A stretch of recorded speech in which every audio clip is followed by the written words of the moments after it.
I guess I feel like it was another tough loss, not feeling exactly happy about it, but I definitely am looking forward to moving forward with our next game and trying to get better.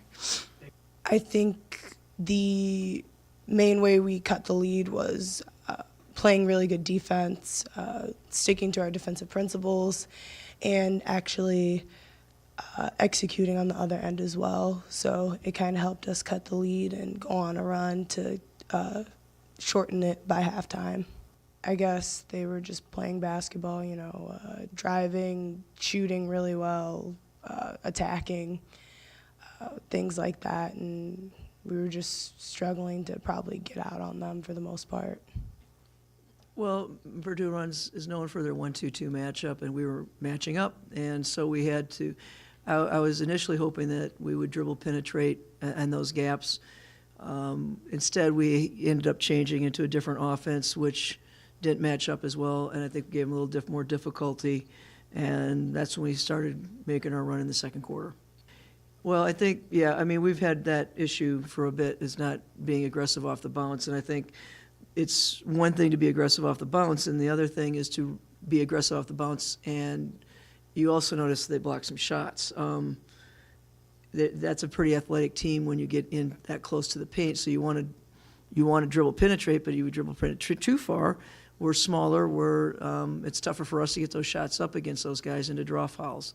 So it's a little bit of both. We did try to put the ball on the floor more. We were talking about it, but we also have to understand that when you got deep with those guys, they had the ability to put it right back at us. Patience? Yeah, it's not really. I don't think any coach in the country is patient, and neither am I. I mean, you can go on that. And I understand it. This is tough.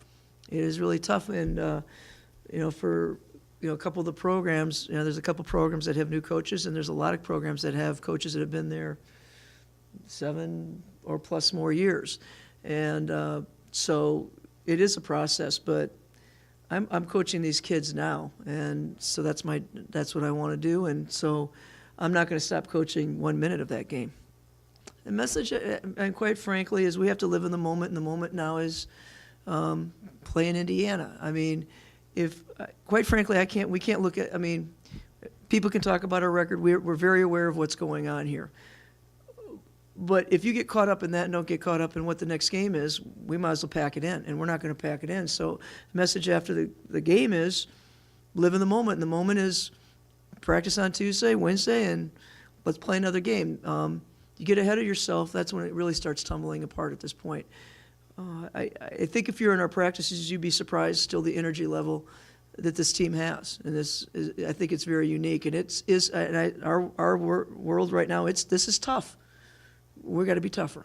And that's what we keep doing.